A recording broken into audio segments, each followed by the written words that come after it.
Hello दोस्तों, सुप्रभात, अभिनंदन, आभार। आज मैं आप सबके लिए लेकर आया हूँ 7 अगस्त 2022 ईस्वी का करंट अफेयर्स। तो चलिए हम लोग स्टार्ट करते हैं। आज का पहला क्वेश्चन होगा जो आपके सामने है दोस्तों, कि किस देश में दुनिया के पहले वर्टिकल सिटी द लाइन बनाई जा रही है। तो वर्टिकल सिटी दोस्तों, वर्टिकल सिटी यानी कि खड़ा होगा, याद रखिएगा, खड़ा होगा, हाइट पे होगा, ज़्यादा चौड़ा नहीं होगा दोस्तों, याद रखिएगा। वर्टिकल सिटी बनाई जा रही है, याद रखिएगा, वर्टिकल सिटी बनाई जा रही है। तो किस देश में दोस्तों, तो याद रखिएगा सऊदी अरब में। सऊदी अरब में दुनिया की पहली वर्टिकल सिटी बनाई जा रही है जिसका नाम है द लाइन दोस्तों। यह जो है इसका ऊंचाई 500 मीटर लगभग है दोस्तों, और चौड़ाई है इसका 200 किलोमीटर, जबकि यह 2 किलोमीटर 3 किलोमीटर फैला हुआ दोस्तों। तो दुनिया की पहली वर्टिकल सिटी का निर्माण न्यून प्रोजेक्ट के तहत किया जा रहा है। यह प्रदूषण मुक्त शहर होगा, ये भी महत्वपूर्ण बात है दोस्तों। रब अल खाली और अल नेफूद मरुस्थल कहाँ में दोस्तों, तो सऊदी अरब में, याद रखिएगा। फीफा विश्व कप 2022 का आयोजन कतर दोहा में किया जा रहा है।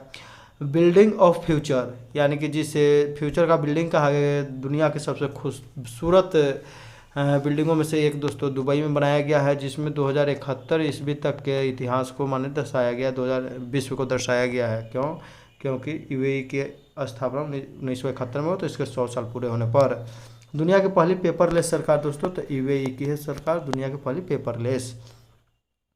भारत का पहला पेपरलेस विधानसभा कौन दोस्तों, नागालैंड, याद रखेगा। अमूर फाल्कन पक्षियों की राजधानी भी नागालैंड को कहा जाता है।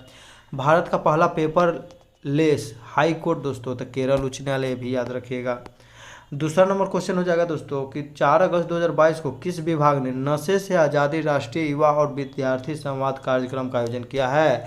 तो नशे से आज़ादी राष्ट्रीय युवा और विद्यार्थी संवाद, यानी कि सबसे अधिक नशा कहाँ फैल रहा है दोस्तों, तो युवा में फैल रहा है, विद्यार्थी में फैल रहा है। तो ये कौन सा दोस्तों, तो ये हो जाएगा सामाजिक न्याय और अधिकारिता मंत्रालय, यानी कि युवाओं और विद्यार्थियों को समाज से जोड़ दिया जाए, इसलिए वह कितना दोस्तों ये नशा छोड़ सकते हैं। तो सामाजिक न्याय एवं अधिकारिता मंत्रालय के द्वारा, जिसके मंत्री है दोस्तों वीरेंद्र कुमार। तो सामाजिक न्याय एवं अधिकारिता मंत्रालय के द्वारा नशा मुक्त भारत अभियान 272 जिलों में 15 अगस्त 2020 को ही शुरू किया गया था, उसी का एक क्रम है। सामाजिक न्याय एवं अधिकारिता मंत्री है वीरेंद्र कुमार। तंबाकू निषेध दिवस 31 मई को मनाया जाता है दोस्तों। तंबाकू में क्या पाया जाता है, तो निकोटीन, याद रखिएगा। थावर चंद गहलोत दोस्तों, जो पहले हैं सामाजिक न्याय एवं अधिकारिता मंत्री थे, उन्हें अब कर्नाटक के राज्यपाल बना दिया गया है। ऑपरेशन परिवर्तन दोस्तों, गांजे की खेती को जो है रोकने के लिए आंध्र प्रदेश के द्वारा ऑपरेशन परिवर्तन शुरू किया गया है। अगला क्वेश्चन हो जाएगा तीसरा नंबर दोस्तों, कि वर्तमान में कैबिनेट सचिव कौन है जिनका कार्यकाल 5 अगस्त 2022 को 1 वर्ष के लिए बढ़ा दिया गया है। तो कैबिनेट सचिव की बात करें दोस्तों, यानी कि भारत का जो सबसे बड़ा आईएएस अधिकारी होता है वो होता है कैबिनेट सचिव दोस्तों। तो याद रखिएगा, उनका नाम है राजीव गाबा, याद रखिएगा, राजीव गाबा। तो भारत के प्रमुख वैज्ञानिक सलाहकार कौन है दोस्तों, अजय कुमार सूद। भारत के नए विदेश सचिव विनय मोहन क्वात्रा श्री हर्षवर्धन श्रृंगला के स्थान पर। खादी ग्रामोद्योग आयोग के प्रमुख है मनोज कुमार दोस्तों, याद रखिएगा, मनोज कुमार हैं। खादी ग्रामोद्योग आयोग के अध्यक्ष है मनोज कुमार। पीएमओ के नए निदेशक है श्वेता सिंह। यूएनओ में भारत का स्थायी प्रतिनिधित्व रुचिरा कंबोज, जो कि प्रथम महिला पहुंची यहाँ पर दोस्तों। मुख्य आर्थिक सलाहकार अनंत नागेश्वरन दोस्तों, याद रखिएगा ये सब। चौथा नंबर क्वेश्चन हो जाएगा कि 4 अगस्त 2022 को रक्षा अनुसंधान और विकास संगठन यानी कि डीआरडीओ ने laser guided anti tank guided missile ATGM का परीक्षण किया। किस युद्धक टैंक से किया है, तो युद्धक टैंक का नाम बताना है दोस्तों, यानी कि laser guided anti tank guided यानी कि एटीजीएम दोस्तों। इसका जो है अर्जुन, याद रखिएगा, ए से एटीजीएम, ए से अर्जुन दोस्तों।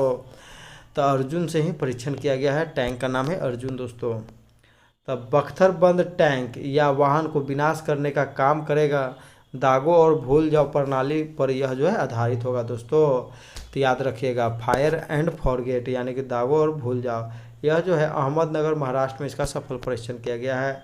डीआरडीओ के बारे में बात किया जाए दोस्तों, तो इसका स्थापना 1958 में हुआ था। 1958 में ही एक और विश्व की बहुत बड़ी है नासा, अमेरिका के जो है स्पेस एजेंसी, उसका भी स्थापना 58 में होता है दोस्तों। ये भारत में 1 जनवरी 1958 को डीआरडीओ का स्थापना हुआ था। इसके वर्तमान में अध्यक्ष कौन है दोस्तों, तो जी सतीश रेड्डी, याद रखिएगा। भारत का पहला स्वदेशी विमान वाहक पोत का क्या नाम है, तो आईएनएस विक्रांत, हाल ही बताए हैं। विक्रांत को कहाँ बनाया गया, तो कोचीन शिपयार्ड लिमिटेड। विक्रांत का से कोचीन शिपयार्ड लिमिटेड, याद रखिएगा दोस्तों। अभ्यास जो दोस्तों हाई स्पीड एक्सटेपेबल एरियल टारगेट, इसी का नाम रखा गया दोस्तों हाई स्पीड, याद रखिएगा। मान लीजिए किसी चीज़ का परीक्षण करना है, कोई मिसाइल का, तो यह अभ्यास जो है इसको टारगेट पर फिक्स कर दिया जाएगा, छोड़ा जाएगा, इसके पीछे से मिसाइल छोड़ा जाएगा, यानी कि यह बलि का बकरा एक प्रकार का हो गया दोस्तों। सैंट यानी कि स्टैंड ऑफ एंटी टैंक, हेलिनी का एक वर्जन है, याद रखिएगा। नाग जो दोस्तों एंटी टैंक मिसाइल था जिसे दागो और भूल जाओ नाम से जाना जाता था, उसी का हेलिना जो दोस्तों नाग का हेलीकॉप्टर वर्जन हो गया। तो है से हेलीकॉप्टर, है से हेलिना लग गया Nag. Pinaka multi barrel rocket launching system है पिनाका दोस्तों, ये भी याद रखिएगा, यानी कि एक ही बार में बहुत सारे रॉकेटों को छोड़ने वाला है पिनाका दोस्तों, याद रखिएगा। 44 सेकंड में 12 रॉकेट को दाग देता है। अगला क्वेश्चन हो जाएगा दोस्तों कि 4 अगस्त 2022 को किस देश ने चंद्रमा के लिए अपना पहला अंतरिक्ष यान दानुरी लॉन्च किया दोस्तों। तो दानुरी याद रखिएगा, दानुरी पहले जो है दोस्तों एक नूरी अंतरिक्ष माने कि उपग्रह लॉन्च किया था दोस्तों। कौन लॉन्च किया था, दक्षिण कोरिया। ये दानूरी थी, इसमें भी नूरी लगा हुआ दोस्तों, तो याद रखिएगा दक्षिण कोरिया। यह जो है इसका चंद्रमा के लिए एक मिशन है दोस्तों, सिर्फ इसमें ऑर्बिटर रहेगा, याद रखिएगा। यह जो चंद्रमा के चारों तरफ जाकर चक्कर लगाएगा। फॉल्कन 9 रॉकेट के द्वारा दक्षिण कोरिया के द्वारा धानोरी अंतरिक्ष यान चंद्रमा पर भेजा गया, इसमें सिर्फ ऑर्बिटर रहेगा। फाल्कन 9 रॉकेट किसका है दोस्तों, तो फाल्कन 9 है एलन मस्क का, याद रखिएगा दोस्तों, स्पेस एक्स कंपनी। नूरी उपग्रह साउथ कोरिया के द्वारा प्रक्षेपित किया गया, जो कि साउथ कोरिया के द्वारा प्रक्षेपित किया जाने वाला पहला उपग्रह था नूरी दोस्तों। पहला बार में असफल रहा, दूसरा बार में सफल रहा। जबकि नूर उपग्रह दोस्तों तो ईरान, याद रखिएगा। 38 डिग्री अक्षांश रेखा नॉर्थ कोरिया दक्षिण कोरिया को अलग करता है दोस्तों, याद रखिएगा। 49 डिग्री अक्षांश दोस्तों तो ये कनाडा और अमेरिका, जिसे सबसे शांत रेखा भी कहा जाता है।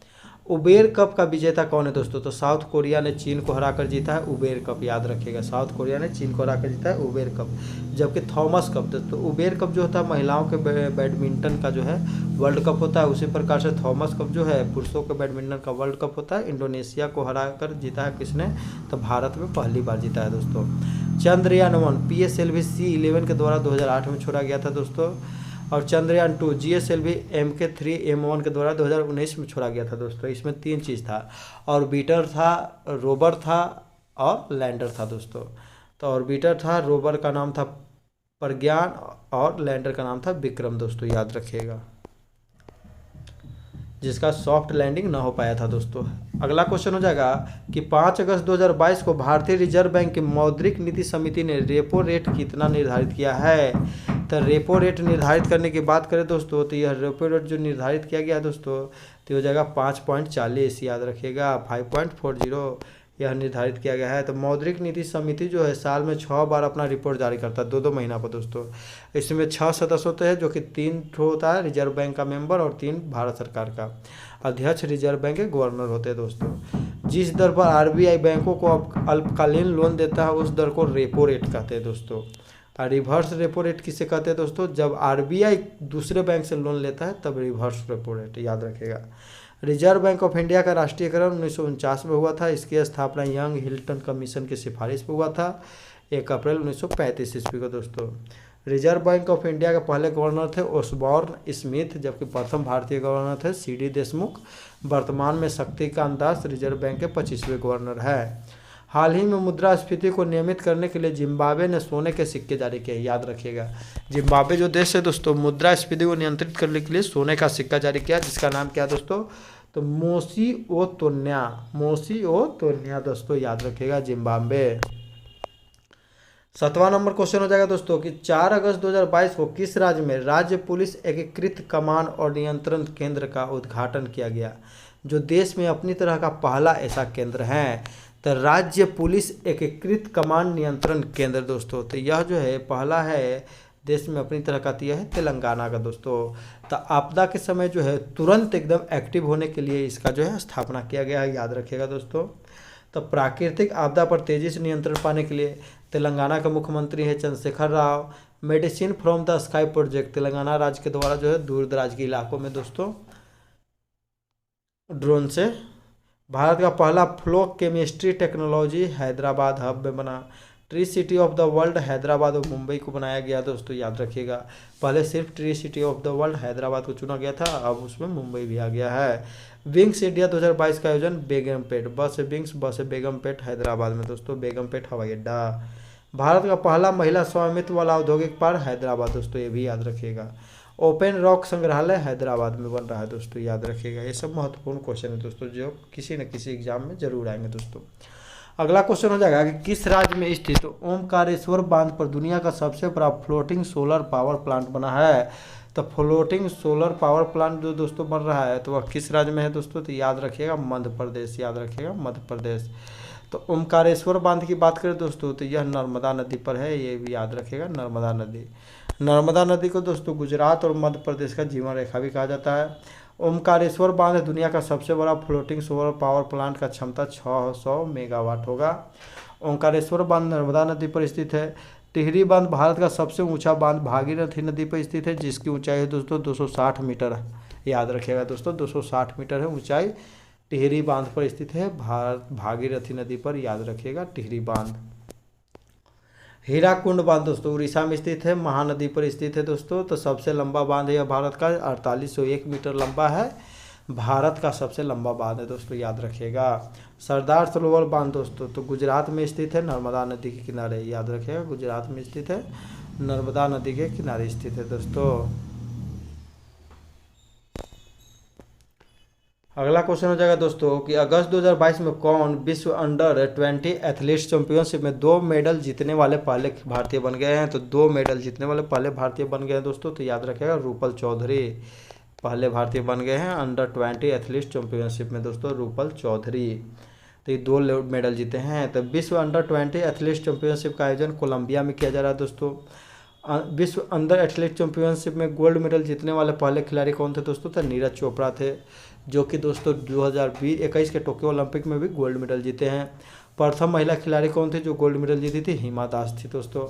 नीरज चोपड़ा जो है एथलीट चैंपियनशिप 2022 में सिल्वर मेडल जीते हैं, याद रखिएगा दोस्तों सिल्वर मेडल, याद रखिएगा सिल्वर मेडल। फीफा अंडर-20 महिला फुटबॉल वर्ल्ड कप का आयोजन भारत में दोस्तों, शुभंकर इसका क्या होगा, तो ईभा होगा दोस्तों, याद रखिएगा। भारत के लिए कॉमनवेल्थ गेम 2020 में पहला गोल्ड मेडल मीराबाई चानू ने जीता। दीपक पुनिया 86 केजी में पुरुषों के रेसलिंग में गोल्ड मेडल जीते हाल ही में दोस्तों। बजरंग पुनिया जो है 65 केजी कैटेगरी में गोल्ड मेडल जीते हैं, याद रखिएगा दोस्तों, ब्रॉन्ज मेडल जीते थे टोक्यो ओलंपिक में। साक्षी मलिक दोस्तों 62 किलो कैटेगरी में गोल्ड मेडल जीती है। ओलंपिक में कुश्ती में मेडल जीतने वाली पहली महिला खिलाड़ी थी दोस्तों, याद रखिएगा ये भी साक्षी मलिक दोस्तों। उत्तराखंड सरकार ने प्रदेश के सभी 13 जिलों में एक एक संस्कृत ग्राम विकसित करने का निर्णय लिया, याद रखिएगा संस्कृत ग्राम उत्तराखंड। उत्तराखंड की द्वितीय जो है राजकीय भाषा संस्कृत है, पहला है उत्तराखंड का हिंदी। स्वीडन और फिनलैंड को अमेरिकी सीनेट ने नाटो में शामिल होने की मंजूरी दी है। अमेरिकी सीनेट के हाल ही में सदस्य अध्यक्ष नैन्सी पेलोसी जो हाल ही में ताइवान का दौरा किए थे, जिससे चीन जो है बहुत नाराज है दोस्तों। गया में दक्षिण बिहार के केंद्रीय विश्वविद्यालय में मिल्खा सिंह स्पोर्ट कॉम्प्लेक्स की स्थापना की गई है। बिहार के कर्नल संतोष बाबू जिनका गलवान घाटी में चीनी सैनिकों के साथ क्रूर युद्ध में ड्यूटी के दौरान शहीद हो गए थे, उन्हें महावीर चक्र से सम्मानित किया गया दोस्तों, ये भी याद रखिएगा दोस्तों। पिछला वीडियो में क्वेश्चन पूछा गया था कि हाल ही में कॉलेजियन प्रणाली के तहत भारत के मुख्य न्यायाधीश जो अभी वर्तमान में है दोस्तों NV रमन्ना ने अगले मुख्य न्यायाधीश बनने के लिए किनका नाम का जो है सिफारिश किया है, तो उनका नाम है दोस्तों उमेश ललित, यू ललित दोस्तों, याद रखिएगा यू ललित। सही उत्तर देने वाले हैं एक के short motivation video, study blog, all topic clear, Ayush Verma, Sujata Kumari, Shreya Ghoshal. इन सभी को मेरे तरफ से ढेरों सारी शुभकामनाएं, बधाई दोस्तों। आज का क्वेश्चन रहेगा जिसका आप लोग कमेंट करके जवाब दीजिएगा, किस राज्य में स्थित ओमकारेश्वर बांध पर दुनिया का सबसे बड़ा फ्लोटिंग सोलर पावर प्लांट बन रहा है। तो वह जो है ओमकारेश्वर बांध पर दुनिया का सबसे बड़ा, तो राज्य का नाम बता रहा हूँ दोस्तों। वीडियो यदि अच्छा लगता है दोस्तों तो लाइक कीजिए, शेयर कीजिए, सब्सक्राइब कीजिए, अगर चैनल पर नए हैं तो दोस्तों। इसी के साथ हम अपना वीडियो समाप्त करते हैं। जय हिंद, जय भारत, वंदे मातरम।